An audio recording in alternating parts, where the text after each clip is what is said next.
Hey everybody, this is JVE coming to you today. We're going to talk about laziness. It's a big topic. I have an interesting spin on it. I think you're going to like it. You're going to see why maybe you or your salespeople or your team or other people you know aren't really lazy. You're going to see that they're not innately lazy. They don't want to be lazy.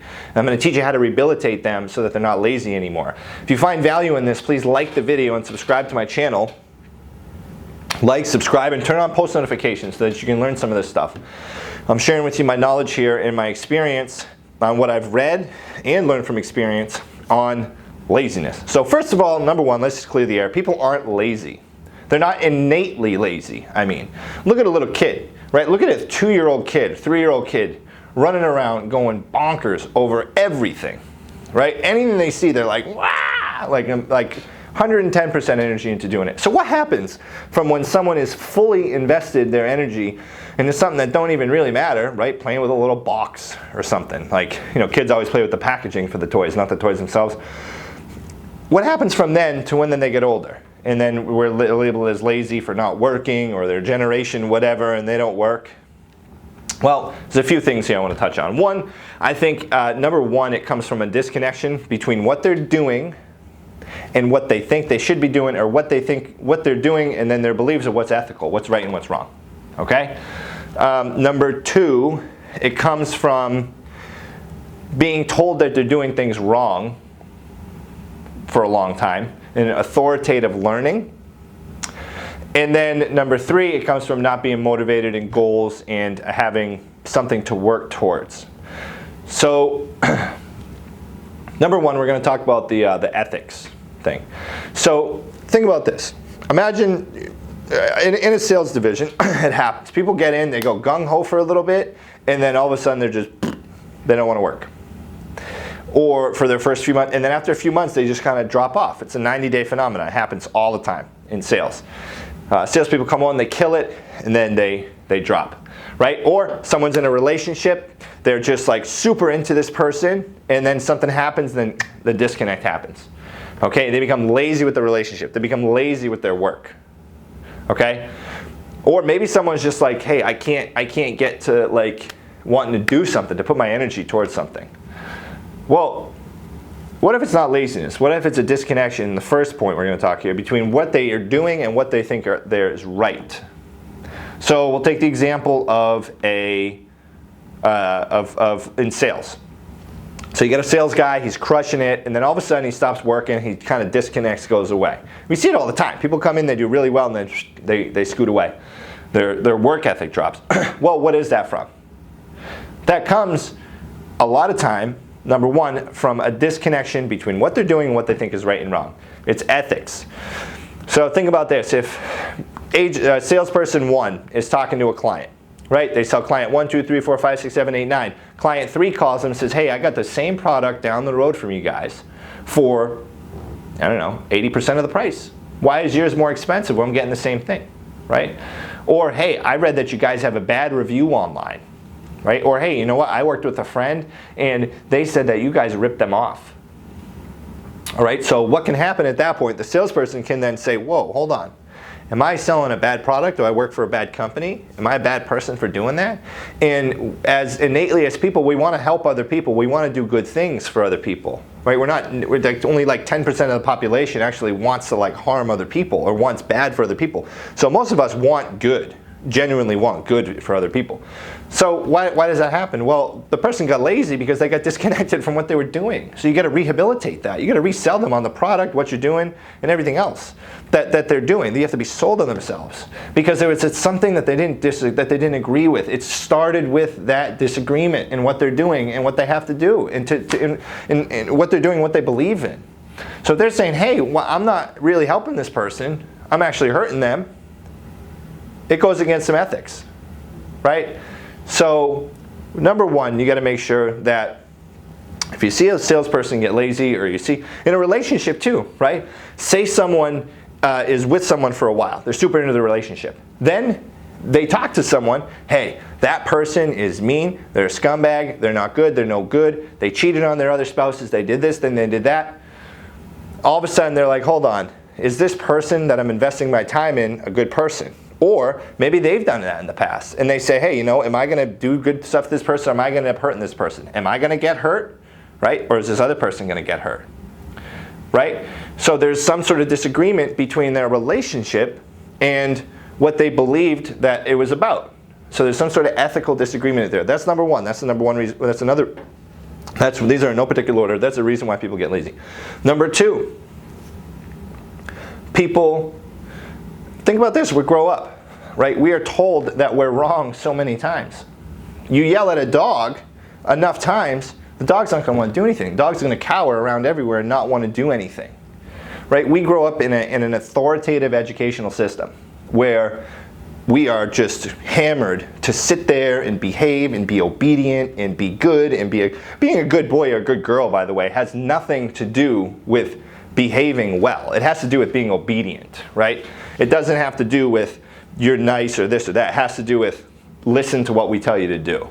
So when you're scolded enough times and when you're told enough times that you're doing something wrong, don't do it that way, you're doing it wrong, you could do it different. What happens is people feel like they can't do anything right and they shut off, right? So if you're training people, you're training salespeople, or if you're trying to help someone, or it's called self-determinism. So self-determinism is someone's individual efforts applied in a certain direction. That's the most important thing to anyone. Someone's most important possessions are the directions that they put their actions toward, their efforts towards. It's what means the most to them. And when you tell someone that what they're doing, that their efforts are wrong, they're wrong, they're wrong, eventually they shut down. And they associate doing anything with doing anything wrong. And people don't want to be wrong. So they think, hey, if I do something wrong, if I do anything at all, then it's going to be wrong, right? So how do you help that? Well, what you do is the first example, we resell ourselves on the idea and what we're doing and that we're good and that we're good people, we work with good people, everything else. We sell great product, great service, all that stuff. Number two, how do you rehabilitate someone who's been told that they're doing things wrong their whole life? Think about it. If you get a kid, if you get someone who's 24 years old, 25 years old, 35 years old, 40 years old, 15 years old, and they've been told they're doing stuff wrong their whole life, they could have got bad grades in school, they told they were bad, maybe they weren't athletic, they were doing it wrong. Like they're being told they're doing things wrong their whole life. They shut down. And then they think that anything they do is wrong. So how do you rehabilitate that? Well, you get someone and you don't tell them that what they're doing is wrong. Okay? It's one thing I've learned is people do not want to be wrong. Do not tell people that they're doing something wrong. And I catch myself on this all the time. Because it's how I was brought up. You're doing that wrong, you're doing that wrong, you're doing that wrong, you're doing that wrong. What you do is you say, great, I love how you're handling that. I love how you're doing that. That's one way to do it. You know, I've found this other way that works really well, and this is why. And here's an example why, and here's evidence why. So instead of saying you're doing it wrong, right, saying, hey, that's the way to do it. I like your effort. I like how you're pushing and thinking of ways to make this happen. You know, I've done that too. And I've also done this, which I found worked a lot better. And this is why. Because when this happens and you do this, then this happens, right? For example, insurance. We get someone on the phone. They have a product. They say they have a product already. They say they have insurance already. You don't just jump into, oh, what do you have? You want to save money? No, everybody wants to save money. You just kind of deflect it. Like, hey, awesome, everyone I work with has insurance. We do policy reviews too, and then you just keep going in the presentation. So if someone is just trying to dig in a way that's not going to work as well, right? I say, hey, you know, I used to do that too, but then I found that really was kind of a smokescreen a lot of times. So I just started saying this instead and could push through that and then figure out if it was a real objection as I got through it. Okay? So second reason why people are lazy, or seem lazy, I should say, is because they're told they're doing things wrong.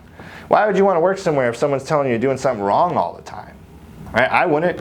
I don't like it. Someone tells me doing something wrong, I'm like, dude, F you. You know? I don't like being wrong. I don't know anyone who does. And if I'm told wrong enough times, I kind of get disconnected with what I'm doing, right? I'm like, oh man, am I really like doing the right thing? Am I doing the right thing for me? So the way to handle that with people is when you're training someone, you see someone doing something, don't tell them they're doing something wrong. Just tell them there's another way to do it. Put it in a good light. Focus only on the positive actions of what they're doing, right? There's an Indian tribe. I was thinking it was Choctaw. Their children, the way they used to raise their children was they wouldn't scold them for doing anything wrong. They weren't authoritative at all like that. The authoritative pushes people into a low emotional state. What they would do is, there was an example, a little kid was running towards the river to throw litter in the river. And his grandma said, hey, I love how you're going to the river to get your mom a cup of water, or a pail of water. The kid was like, oh yeah, that's what I'm doing. And like he just went and got the pail, and he didn't end up littering. But that's just an example. They do that over and over again to not ruin the child's desire to just want to put effort in a direction. So what I mean is, people want to start and stop things, and if they try to start something and they get stopped from doing it enough times, they're just not going to want to start things anymore. And that shows as laziness, but a lot of times it's from an authoritative learning where you're told you're wrong. Try it. Just try it. Try not telling people they're wrong. Try telling people that, great job. This is another way I found of doing it. Here's why, and this is how it works. Show them why there could be a better way. Instead of what they're doing is wrong. And number 3, people aren't engaged, and because they don't have a goal set for them that aligns with their purpose and their vision. It kind of goes back to number 1, but really what it comes down to is, I meet with people all the time. What are your goals? They don't know. Oh, I want to be financially stable. What's that mean to you? I don't know.